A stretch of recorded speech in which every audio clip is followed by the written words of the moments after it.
Especial Eleições 2024. Jovem Pan e Portal SP Rio Mais. Olá, o Portal SP Rio Mais e a Jovem Pan São José dos Campos realizam uma série de entrevistas com os candidatos às prefeituras da região metropolitana, do Vale do Paraíba e do Litoral Norte. Sou Gabriel Duarte, comigo aqui na bancada hoje está Giovana Bubniak, da Jovem Pan São José. Tudo bom, Giovana? Tudo bem. Hoje a gente recebe aqui o candidato à prefeitura de Caraguatatuba pelo Progressistas, Coronel Stanelles. Stanelles tem 60 anos, nasceu em Ribeirão Preto, mas foi criado em Caraguatatuba, é advogado, coronel aposentado da Polícia Militar e está na sua terceira eleição, né? Ele comandou o Corpo de Bombeiros do Litoral Norte por 20 anos e também a CPI-1 da PM, que cuida de toda a região metropolitana do Vale do Paraíba. Além disso, foi chefe do Estado-Maior do Comando de Policiamento da capital paulista, a CPC. As entrevistas dessa série têm como tema os desafios das cidades e a duração é de 30 minutos. Entrevista de hoje, o nosso relógio começa a contar a partir de agora. Coronel, quero começar essa entrevista, pergunta padrão para todos os candidatos, que é, eventualmente, assumindo o posto de prefeito de Caraguatatuba, qual vai ser a sua primeira ação na cadeira?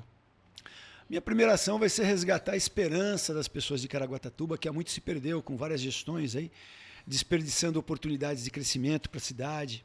Nós temos aí muitos jovens sem oportunidade, criminalidade muito alta, a saúde está um caos em Caraguatatuba, a gente precisa dar um jeito nisso, né?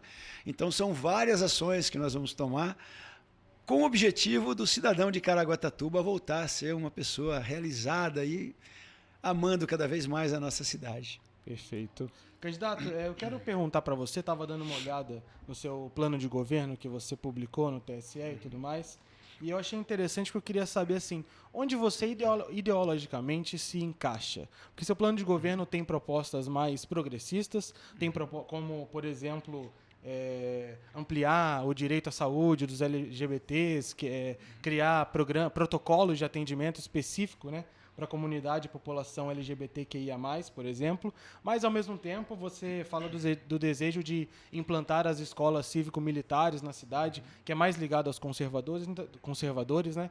Então, eu queria saber onde você se encaixa nesse espectro político. Bom, eu sou conservador de direita, né? Mas, assim, as pessoas têm um estereótipo do conservador de direita como sendo uma pessoa que tem pautas, assim, muito exacerbadas, e eu não sou assim, né? Eu sou uma pessoa bastante racional, a gente tem que olhar para todo mundo, eu acredito que todo mundo paga imposto, todo mundo trabalha, todo mundo contribui para construir uma bela cidade, né? E todos têm os mesmos direitos. Então, assim, os direitos de um são os direitos de todos, na minha opinião. Bom, eu quero, candidato, começar falando sobre segurança, já que o senhor tem uma extensa carreira, né, tanto nos bombeiros como na Polícia Militar, e esse é um ponto crucial para todas as cidades, né? E o litoral não é diferente, Caraguatatuba também não. E, então eu queria saber o que o senhor deve usar desse conhecimento que o senhor traz, né, trabalhando tanto tempo na Polícia Militar, nos bombeiros, enfim, como comandante, né, da região aqui do Vale do Paraíba, o que o senhor, né, vai trazer para, caso o senhor seja eleito prefeito, o que o senhor traz para a cidade de Caraguatatuba? E o senhor fala em não deixar a pessoa cair no crime, que isso é importante. Como o senhor pretende trabalhar isso? Veja, as pessoas têm uma noção errada de segurança pública. Quando você fala de segurança, você pensa em polícia, mas a polícia é o último elo da cadeia da segurança. Quando tudo falha, a família falhou, a pessoa está passando fome, a pessoa não tem moradia adequada, sabe, não tem tratamento médico, as crianças estão nas ruas, na mão do tráfico, na mão de pedófilos. Quando toda a sociedade não tem políticas públicas suficientes, a pessoa acaba indo para o crime. Né? Não são todas as pessoas que vão, mas uma boa parte acaba perdendo a esperança indo para o crime. Né? Então, a gente, para começar um programa sério de segurança pública, tem que fazer um trabalho para que as pessoas tenham condições de não ir para o crime, com políticas públicas. Eu via muito isso quando eu trabalhava na polícia, no bombeiro, né? Então, a nossa ideia é o que é? Criar uma cidade para todos, uma cidade de oportunidade para todas as pessoas. Nós temos políticas de proteção à mulher, nós temos política de proteção a jovens e adolescentes, né? Políticas de desenvolvimento econômico e social para a nossa cidade, gerando empregos, qualificando pessoas para o trabalho, atraindo novas empresas para a nossa cidade, modernizando a estrutura da cidade. Claro, vamos colocar câmeras de segurança com inteligência artificial, vamos aumentar o número de policiais na rua, contratando 40 policiais na atividade delegada. A Guarda Municipal vai fazer ronda escolar também junto com a Polícia Militar. Nós vamos ter a Ronda Maria da Penha. Tudo isso é muito importante. Mas se a gente não tiver políticas públicas para que as pessoas consigam se sustentar, consigam estar bem consigo mesmas, a segurança sempre vai estar comprometida. Então, nossa missão principal é criar essas políticas públicas que em 30 anos não foram criadas. Quando eu comandei o CPI-1, eu tinha 39 cidades ao meu comando, né? Dessas cidades tinha São José dos Campos, a mais segura da região, e Caraguatatuba, a mais insegura da região, porque São José fez o dever de casa e Caraguatatuba não fez. Então eu sentia muita falta dessa atuação política em políticas públicas, por isso que eu entrei na política. Perfeito. Caraguatatuba, como você disse, é uma das cidades ainda hoje, né, mais violentas do estado de São Paulo. O índice de homicídio, eu peguei dados aqui do Atlas da Violência do IPEA, é 4 vezes maior do que a média do estado de São Paulo. E baseados em levantamentos de 2020, mas os dados foram divulgados agora em junho de 2024. Eu queria saber como que se enfrenta o crime em Caraguá e se o PCC também, que é muito presente na região, dá ordem já pelo litoral. Veja, se você for no CDP de Caraguatatuba, você vai ver que a maioria da população que está internada, dos presidiários, tem entre 18 e 25 anos. Você vê, Caraguatatuba foi dominada por 2 famílias, a política de Caraguá, por 30 anos. Então você vê que toda uma geração que cresceu nesses 30 anos não teve as devidas oportunidades. E eu posso falar isso porque São José dos Campos, por exemplo, tem menos presidiários do que nós. Ou seja, tem menos pessoas cometendo crime. A insegurança é muito menor lá. Então, assim, a gente tem que criar realmente essas políticas públicas, né? Com relação ao tráfico de drogas, né? Você tem o consumidor de drogas e você tem o vendedor de drogas. Se você diminui o consumidor através de políticas com conscientização nas escolas, com o PROERD, entendeu? Gerando emprego para as pessoas para que elas não precisem vender droga, a criança não precise virar aviãozinho do tráfico, depois não vai na Fundação Casa para na Fundação Casa e depois não vai para o CDP, entendeu? Você melhora isso. E tem que enfrentar também com um trabalho de profissionalização dos presidiários. Você tem que dar uma oportunidade para quem está preso para não voltar no crime. Hoje, quando o cara sai da cadeia, tem um luminoso piscando na testa. Ex-presidiário. Ninguém contrata o cara. Então tem que fazer uma parceria com a associação comercial, trazer SESC, SENAI, SEBRAE, SENAC, SESI, Instituto Federal, qualificar os presos, né? Associação comercial dizer, olha, eu preciso de tantas pessoas em tal área, né? Cozinheiro, eu preciso de camareiro, eu preciso de intérprete, o que eu preciso, né? E aí nós vamos formar e vamos dar essa oportunidade para os detentos, né? E criar uma lei que também propicie a contratação desses detentos, estimulando as empresas a contratar esses caras, né? Diminuindo o IPTU de quem contrata 10 ex-detentos, diminuindo o ISS de empresas que contratarem, né? É preciso fazer alguma coisa para que as pessoas não retornem ao crime. Porque nós temos uma fábrica de criminosos em Caraguatatuba. A miséria é uma fábrica de criminosos. Candidato, a gente sabe que durante a temporada o efetivo da Polícia Militar é deslocado de São Paulo para a região do litoral. Significa que aumenta o número de pessoas, né, turistas, enfim, precisa aumentar o número também de policiais, né? Mas durante o tempo em que não é alta temporada, o número de policiais hoje na cidade de Caraguatatuba é suficiente? O que o senhor tem a dizer sobre isso? Em nenhuma cidade do estado de São Paulo é suficiente, né? Em 1988, a Polícia Militar tinha 96 mil homens e mulheres, né? Hoje, acredito que tem em torno de 82, 83 mil. Ou seja, aumentou absurdamente a população nesse período, né? E diminuiu absurdamente o número de policiais. Então, os policiais foram substituídos por tecnologia, por informatização, viaturas melhores, armamentos melhores, técnicas policiais melhores, tal. Mas isso não substitui os homens, né? Por isso que eu digo para vocês, né? O atual prefeito criou a guarda municipal, tentando contribuir com a segurança pública, né? Mas cometeu um grande erro. Qual que foi o erro? Nós tínhamos 20 policiais na atividade delegada, ele diminuiu para 6. Agora já tem a guarda, vamos economizar, né?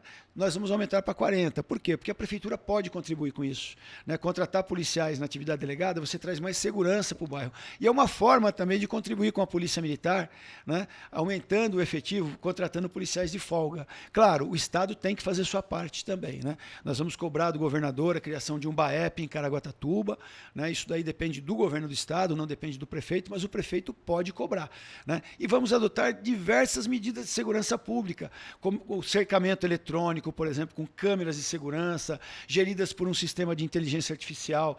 Nós vamos expandir o Vizinhança Solidária para toda a cidade, né? Nós vamos colocar o PROERD nas escolas, conscientizando as crianças sobre o não uso de drogas. Vamos trazer uma escola cívico-militar, né? Isso é uma parceria com o governo do Estado. Vamos criar educação em tempo integral, começando das áreas da periferia mais violentas, mais dominadas pelo tráfico, né? Vamos pegar as escolas que não têm educação em tempo integral, no contraturno escolar, vamos criar o jovem aprendiz, distribuindo muitas vagas para que as crianças, a partir dos 14 anos, já tenham uma fonte de renda, consigam ajudar em casa, se profissionalizem, vamos dar curso profissionalizante para a população e atrair empregos para a nossa cidade. Eu acho que é o mínimo que uma política de segurança pública precisa abranger. Perfeito. Mudando um pouco de assunto, uma outra questão bastante importante é a saúde na cidade, né? E eu queria falar do Hospital Regional, inaugurado ali durante a pandemia, se tornou uma referência hoje no litoral. Até 2023, dados aqui do hospital, atendeu 106 mil pacientes. Hoje são 1.200 colaboradores. Somente no mês de julho foram mais de 630 atendimentos de emergência, né? Eu queria saber, só o Hospital Regional dá conta de tanta demanda assim? Não, absolutamente. O que é possível fazer lá? Caraguatatuba, há 30 anos já deveria ter um hospital municipal, né? O hospital regional, como o nome diz, ele é de toda a região. Ele é do estado, ele não é da cidade, e ele atende o Litoral Norte, Serra da Mantiqueira e Vale do Paraíba. Já teve vários casos de pessoas de Caraguatatuba, vários não, milhares de casos, né? De pessoas de Caraguatatuba tentando vaga, e às vezes não tem vaga, demora para conseguir vaga, né? Teve até um caso de uma senhora que veio falecer, não tinha vaga, né? E o caso dela realmente era uma emergência. E a gente precisa ter um hospital em Caraguá, para a população de Caraguá. Então, tem casos do morador de Caraguatatuba ter que ser atendido em Taubaté, por exemplo, né? E em Caraguatatuba ter pessoas de Lorena, São José, Jacareí, Pinda, ocupando a vaga. Então, tem que ter um hospital municipal. Eu defendo a criação de um hospital municipal em Caraguatatuba. Defendo a criação de um centro de diagnósticos e tratamentos. Hoje, a prefeitura manda 200 pacientes e 200 acompanhantes fazer tratamento fora da cidade, em São Paulo, São José, Taubaté, Pinda, né?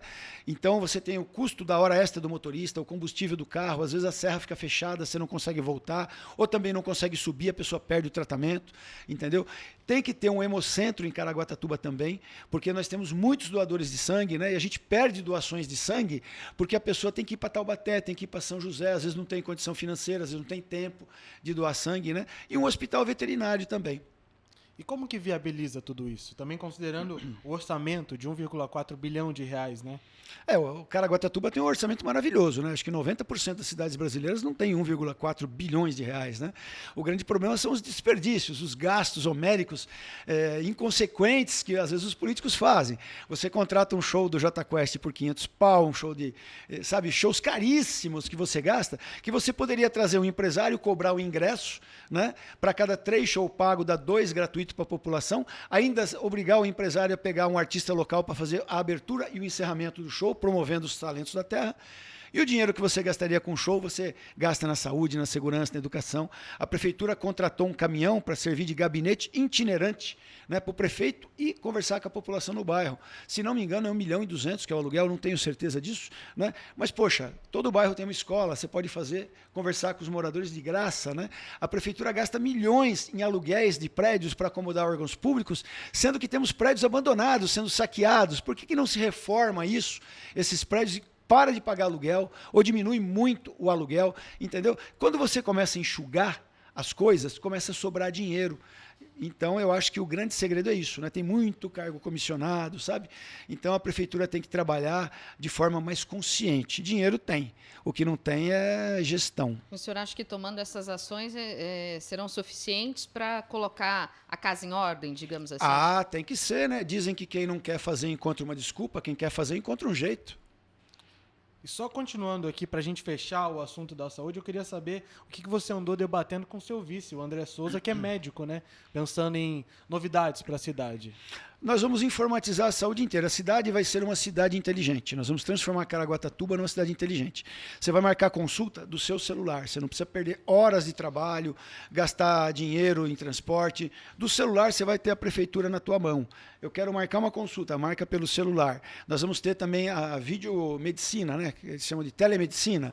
Então, por exemplo, imagine um retorno num psiquiatra. Você foi pessoalmente lá, ele te deu um remédio, ele vai marcar uma data para ele te atender pelo seu celular.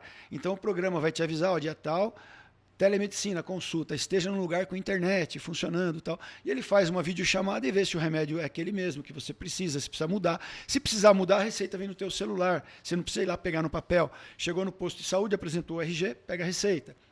Muita coisa vai ser facilitada, né? A prefeitura inteira, você vai pagar o seu IPTU do seu celular. Ah, eu quero montar um negócio. Vem todas as instruções no seu celular, você envia a documentação pelo celular para montar um negócio.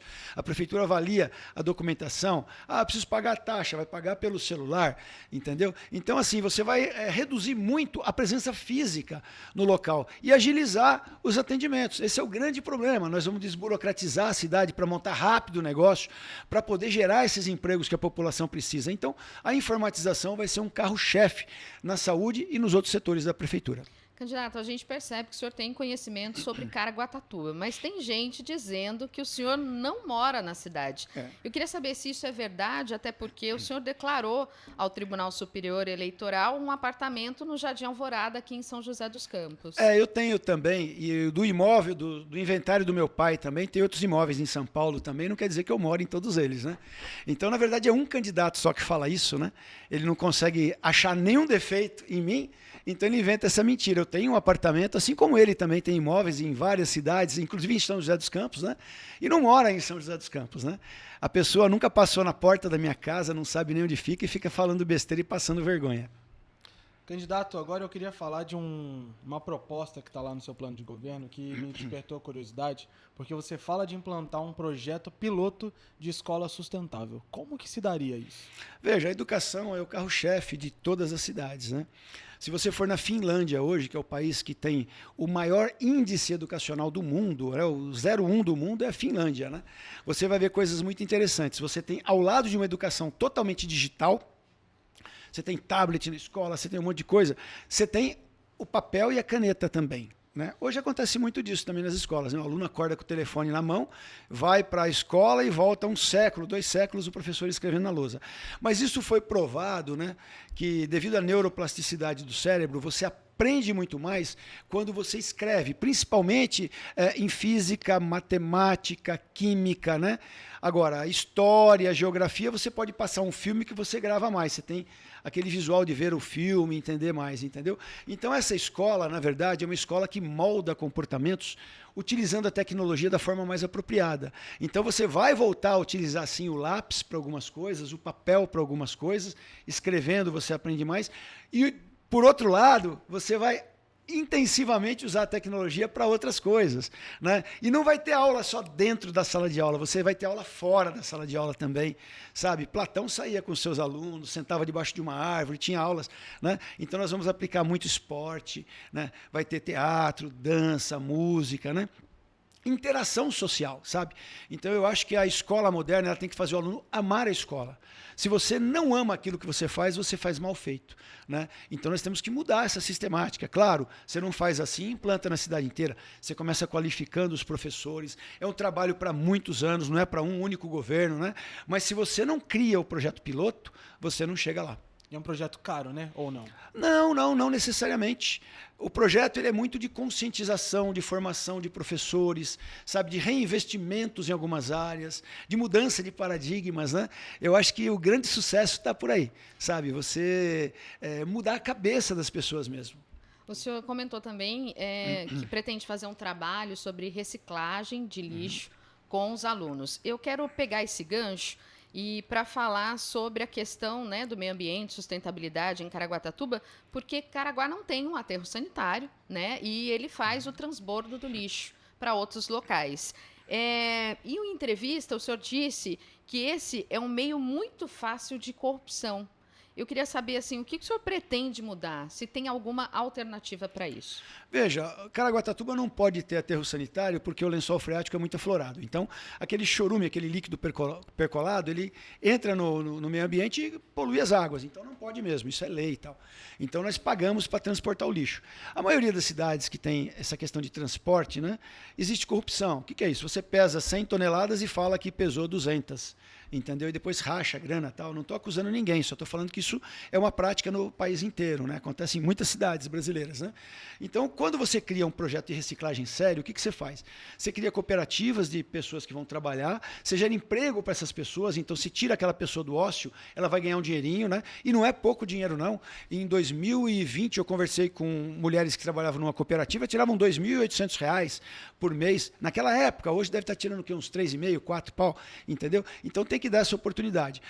A pessoa que compra o plástico, o papelão, o alumínio, ela vem buscar, então você diminui a quantidade de lixo que você tem que pagar para transportar. O dinheiro que você economiza no lixo que você não pagou para transportar, você usa em outras coisas, entendeu? Também o lixo orgânico, aquele lixo que não está todo misturado, né? Aquele misturadão que não tem jeito, você paga, mas o lixo orgânico, depois de uma campanha de conscientização, São Paulo tem um bairro inteiro que é movido a biogás, né, a energia elétrica. Então você tem vários balões, assim, digamos assim, de forma resumida, que geram gás metano. Aquele gás é queimado em uma turbina, gera energia elétrica e você economiza o custo da iluminação daquele bairro, porque você mesmo produz a sua própria energia. Você tem um sistema, é como o sistema fotovoltaico. Você joga na rede, depois você tem um desconto da operadora de energia, entendeu? Então, e quando termina de produzir o metano, aquilo vira um adubo de primeira qualidade. Você pode, por exemplo, certificar os agricultores de Caraguatatuba para produzir agricultura orgânica, né? Ou seja, é um produto mais caro do que a agricultura convencional, contaminada por fertilizante, por adubos químicos, tal, né? Muito mais saudável. E a prefeitura pode comprar esse produto dos agricultores para merenda escolar. Olha só, o lixo economizou dinheiro no transporte, né? O lixo, ele gerou emprego para catador, separador, ele energizou um bairro, economizou dinheiro na energização de um bairro, né? Ele gerou emprego para os agricultores, melhorou o ganho dos agricultores e melhorou a qualidade da merenda escolar. Tá vendo? Então, isso tudo tem que ser pensado. A cidade tem que ser pensada como uma empresa, ela tem que dar lucro para as pessoas. E a questão da falta d'água agora, especialmente na época de temporada, que a gente tem visto ao longo dos últimos anos, né, tem sido um problema recorrente. Como você pretende atacar esse problema? Como resolver? Então, a Sabesp é que coordena tudo isso daí, né, a questão de água, né? A gente tem uma represa que fica em Paraibuna, que alimenta toda essa questão de água da cidade, né? Nós vamos trabalhar junto com a Sabesp, fazendo as devidas cobranças, né? Nós temos o marco regulatório do saneamento básico, né? A prefeitura muitas vezes não cumpre isso daí, né? E nem sequer conversa com a Sabesp. A gente vê muito acontecer em bairro, né? A prefeitura calçou uma rua, passou alguns meses, a Sabesp vem, quebra tudo aquele calçamento para meter água e esgoto ali e fica tudo remendado, um negócio feio. Então vamos fazer um planejamento em conjunto para tudo, né? Não só a questão da água, mas a questão também do calçamento. A Sabesp vai entrar no plano da prefeitura de calçamentos, você tem que fazer uma licitação. Então, por exemplo, a Sabesp fala, olha, nós vamos calçar essa rua em janeiro, tá bom. Vamos dar 2, 3 meses de prazo para atraso de obra, algum problema no contrato, depois a prefeitura calça e fica tudo bonitinho, né? Então a prefeitura vai fiscalizar sim e vai cobrar a Sabesp o que for missão dela. A Sabesp, inclusive, que foi privatizada, né? Eu queria saber como que você enxerga essa questão. Da privatização? Isso. Então, para o município, eu não sei se afeta muito a questão, né? Se a prefeitura cobrar, ela vai cobrar tanto da empresa privatizada quanto da empresa pública. É função da prefeitura fazer isso. O que é importante é que a prefeitura faça o papel de cobrar. Candidato, o senhor está falando do emprego, né? De algumas formas, né? De trazer mais empregos para a cidade e tal. A gente sabe que uma das fontes, né? Ou as fontes de renda dos moradores é a pesca e também o comércio ambulante nas praias. Queria saber dos seus projetos para exatamente essas pessoas. Bom, os ambulantes, a gente tem um projeto bacana. O que acontece hoje? A prefeitura distribuiu licença sem critério algum para ambulantes. Então, muitos ambulantes que pegaram licença não moram em Caraguatatuba e nem sequer trabalham diariamente em Caraguatatuba. Eles vêm na temporada, recolhem um bolão de dinheiro, não compram um prego na cidade, não deixam um centavo e levam o nosso dinheiro embora, né? E o ambulante de Caraguatatuba, a prefeitura fica prendendo mercadorias deles porque eles não têm licença. Então, o que nós vamos fazer? Vamos fazer um estudo, vamos trazer a Câmara Municipal para a gente discutir junto, né? Criar uma lei municipal para favorecer o ambulante de Caraguatatuba. Nós vamos qualificar o ambulante de Caraguatatuba para produzir os produtos com higiene, com qualidade, sabendo como é que precifica esses produtos, né? Vamos trazer o Banco do Povo para financiar a compra do carrinho. Vamos padronizar os carrinhos dos ambulantes para que sejam carrinhos que tenham aí a devida higiene, a devida segurança e a identificação de um ambulante de Caraguatatuba, né? E vamos ajudar essas pessoas. Com os feirantes vai ser a mesma coisa, né? E vamos dar os pontos para esses ambulantes em locais que sejam compatíveis com o serviço que eles prestam. Você não vai dar um carrinho de pastel na frente de uma pastelaria para o cara, que você vai concorrer deslealmente, né, com o pasteleiro. Então, tudo vai ser bem mais organizado do que está sendo hoje, para ajudar as pessoas. Porque eu penso assim, ó, se o cara está vendendo uma pipoca no carrinho, está vendendo um milho verde, um pastel, ele não está vendendo droga na porta da escola. Perfeito. Agora, queria falar com o senhor sobre o crescimento desordenado das cidades, que preocupa e leva muitas famílias a ocuparem áreas de risco, né? E pensando principalmente na questão do início do ano, que é um período de mais chuvas, pode trazer tragédias, como, por exemplo, a gente teve em 1967 na cidade, né? E eu queria saber de você como planejar a cidade para esse tipo de situação. Inclusive, a gente tem um exemplo recente de São Sebastião, no litoral, né, em fevereiro do ano passado, que teve uma grande tragédia. Então, como estar preparado para as mudanças e os impactos do clima? Bom, são dois campos que você tem que atacar. O primeiro, moradias populares. Segundo, fiscalização para evitar invasões. Caraguatatuba está tendo muita invasão. Muita gente chegando de fora na cidade, né? Agora o IBGE acabou de reclassificar o número de habitantes em Caraguatatuba para 141.086 pessoas, se não me engano. Né? Uma população grande, a nossa população aumentou quase 5%. É muita gente que está vindo morar em Caraguá. Né? Então tem que fiscalizar, não tem moradia. Há 8 anos que a prefeitura não constrói um único projeto habitacional na cidade, nós vamos ter que construir. Começa com fiscalização, não deixando invadir. Então nós vamos ter uma equipe para fiscalizar. Né? Depois nós vamos ter uma equipe grande, eu tive no cartório de registro de imóveis, para eu aprender tudo sobre regularização fundiária, porque nós temos que regularizar os imóveis que já foram objeto de invasão no passado, né? Uma cidade que tem muita invasão, e nós temos 40 mil imóveis irregulares em Caraguatatuba, né? Ela se desvaloriza, porque um imóvel que não tem escritura, ele vale metade de um imóvel que tem. E você afugenta investimentos na cidade. O empresário não vai montar o negócio dele comprando um imóvel irregular, porque ele não tem segurança de montar um negócio. Então nós vamos começar a regularizar a cidade inteira, tá? Fazer um projeto de regularização fundiária, entregar título para as pessoas. Se você está no imóvel irregular, você não consegue ligar água, luz, telefone, não tem o endereço para você receber o seu Mercado Livre ou o equivalente, né? Então nós vamos regularizar. O outro processo, tem lugares que são áreas de risco, nós temos que desocupar essas áreas de risco. Vamos fazer projetos habitacionais em parceria com a Caixa Econômica Federal, através do CDHU, do Minha Casa Minha Vida, né? Para poder tirar essas pessoas. Nós temos uma carência enorme de imóveis, né? E vamos começar a planejar a nossa cidade. Então fazer um projeto de planejamento global da cidade. Se você for para a Holanda, o Porto de Roterdã é planejado para 40 anos. Como é que os políticos brasileiros não conseguem planejar uma cidade para 8 anos, né? E a cidade tem que ser planejada para 20, 30 anos. Não adianta você fazer uma rua pensando no hoje, porque daqui 8 anos está pequena, está estreita, né? Nós temos, por exemplo, um grande problema que nós vimos, né? Com essas obras de recapeamento da rodovia, você travou a cidade. Por quê? Só tem uma ponte que cruza o Juqueriquerê, sentido São Sebastião, e uma sentido Caraguá. Então precisa ter mais 2 pontes no mínimo. Nós temos que fazer uma interligação com a rodovia do contorno para desafogar o trânsito. Porque se tem um acidente ali, não passa bombeiro, não passa polícia rodoviária, não passa polícia militar, não passa ambulância, não passa SAMU, não passa nada, a cidade trava.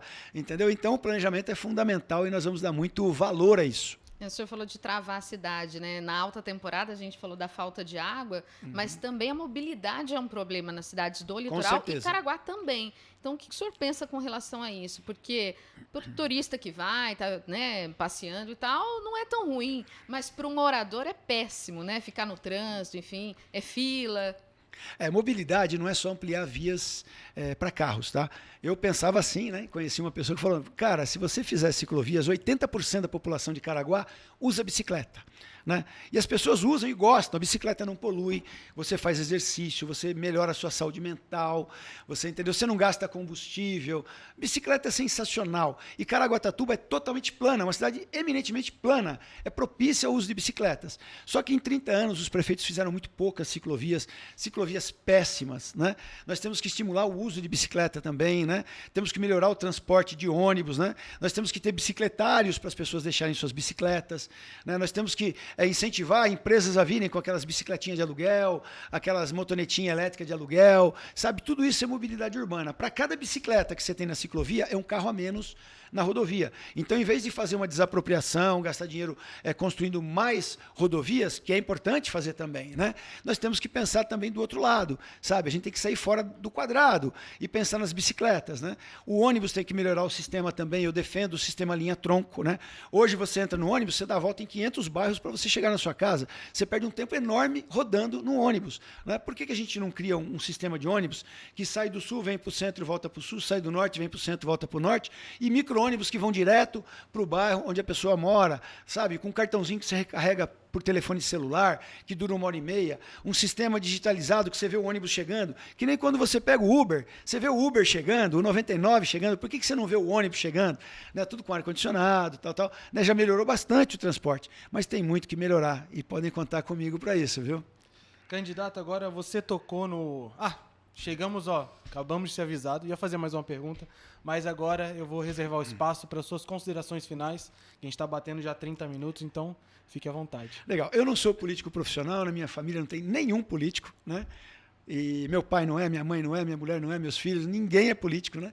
Então eu estou político, eu combato a velha política, eu sou contra político profissional.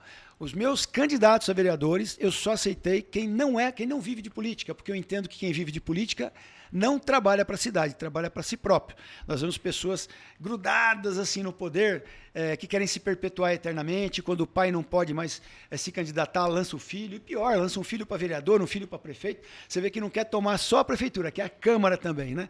Então, assim, eu acho que a gente vai fazer uma política honesta para a cidade, uma política de quem não vive de política. A nossa equipe será totalmente técnica, não é aquele cara que abanou a bandeira do partido que vai virar secretário, não.